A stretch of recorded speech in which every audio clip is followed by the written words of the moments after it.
ყმაურის ფონზე ჩაიარა რექტორის არჩევნებმა ბათუმის სახელმწიფო უნივერსიტეტში, სადაც რექტორის პოსტზე ტიტე აროშიძე, ქართული ოცნები და ნაჭარის უმაღლესი საბჭოს ყოფილი ვიცე-სპიკერი აირჩიეს. სტუდენტების ნაწილი ამ საკითხს პროტესტის შეხვდა. უნივერსიტეტში საკითხზე დილიდან იყო ხმაური. სტუდენტები ამბობენ, რომ მიღებულია გადაწყვეტილება არა უნივერსიტეტის, არამედ პოლიტიკური ინტერესებიდან გამომდინარე. მერაბ წულუკიძე დეტალებით. ბათუმის სახელმწიფო უნივერსიტეტის ახალი რექტორი უკვე არჩეულია. აკადემიური საბჭოს 11-დან 10 წევრმა მხარი ტიტე აროშიძის კანდიდატურას დაუჭირა, მხოლოდ ერთმა წევრმა შეიკავა თავი პოზიციის დაფიქსირებისგან და ბიულეტენი გააბათილა. სტუდენტების ხმაურის ფონზე მიმდინარეობდა არჩევნები. აქ შეკრებილი სტუდენტები აცხადებდნენ, რომ ტიტე აროშიძე იყო ქართული ოცნების წევრი, ამასთან ის იყო აჭარის უმაღლესი საბჭოს თავმჯდომარის მოადგილე და ამ კანდიდატურის არჩევით ხელისუფლება ცდილობს გააკონტროლოს ის უნივერსიტეტი, რომელმაც საქართველოში პირველმა დაიწყო საპროტესტო აქციები. ჩვენ გავესაუბრეთ ასევე მეორე კანდიდატსაც, არჩილ გუჩმანიძე აცხადებს, რომ ეს იყო პოლიტიკური გადაწყვეტილება და ტიტე აროშიძე კი არა ურჩევიათ, არამედ ის დანიშნა ხელისუფლება. სტუდენტები არ დაუშვებთ, რომ ოცნებამ გაატაროს თავისი მარწუხები და მოაგვიოს თავს უნივერსიტეტს, რომელიც ყოველთვის ცდილობდა რომ ყოფილიყო ევროპული, ყოველთვის ცდილობდა ჰქონდა და გასული პროგრამები და მათ შორის ჩემი ლექტორი, რომელიც ქალბატონი ინგადი ესამიძე, რომელიც ახლა იქიჭა და საბჭოს ერთ-ერთი წევრი იყო.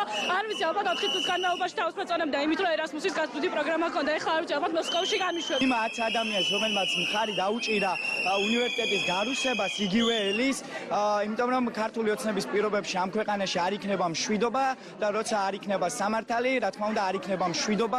სამწუხარო არის მართლმა ძალამ უნივერსიტეტს კადრა ესეთი კანდიდატი, რომელსაც არანაირი კავშირი უნივერსიტეტთან არ გააჩნია, რომელსაც აქვს ნულოვანი ციტირება, ანუ არანაირი სამეცნიერო გამოცდილება ადამიანს არ აქვს, არის ტიპიური პარტიული ნომენკლატურა, მართველი ძალის ოდიოზური და ანგაჟირებული პიროვნება. ასე არ ფიქრობენ აკადემიური საბჭოს წევრები და ასევე არც თავად არჩეული რექტორი ტიტე აროშიძე აცხადებს, რომ ის ყველა სტუდენტს შეხვდება და შეეცდება, რომ უნივერსიტეტში შეინარჩუნოს სტაბილური სასწავლო გარემო. მე შევეცდები, რომ უნივერსიტეტი იყოს დაბალანსებული.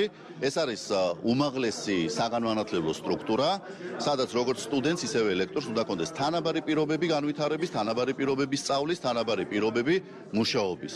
მე კიდევ ერთხელ ვამბობ, რომ ნებისმიერი სტუდენტის გვერდით ვიქნები, ნებისმიერი სტუდენტი იქნება უნივერსიტეტისთვის და არა მხოლოდ ჩემი მოვალეობა არის მართვა, არა მხოლოდ ჩემთვის, მთელი უნივერსიტეტისთვის იქნება მისი ინტერესი ყველა დონეზე გასათვალისწინებელი. ერთი სტუდენტისაც კი. ამიტომ შევეცდები, რომ ეს იყოს დაბალანსებული და მთლიანობაში უნივერსიტეტმა შეძლოს ის, რომ საგანმანათლებლო ფუნქცია იტვირთოს და იკისროს თავიდან ბოლომდე. ჩვენ მოვისმინეთ საკმაოდ საინტერესო ორივე კანდიდატის მოხსენება, იყო საკვანძო რაღაც საკითხები, მნიშვნელოვანი ზოგიერთი, მაგრამ ტიტე აროშიძეზე მხარდაჭერა ეს გამოწვეული იყო იმით, რომ მე რამდენიმე ათეული წელია ვიცნობ მას, ვიცი როგორი პროფესიონალი იყო, პროფესიონალიზმის კუთხით.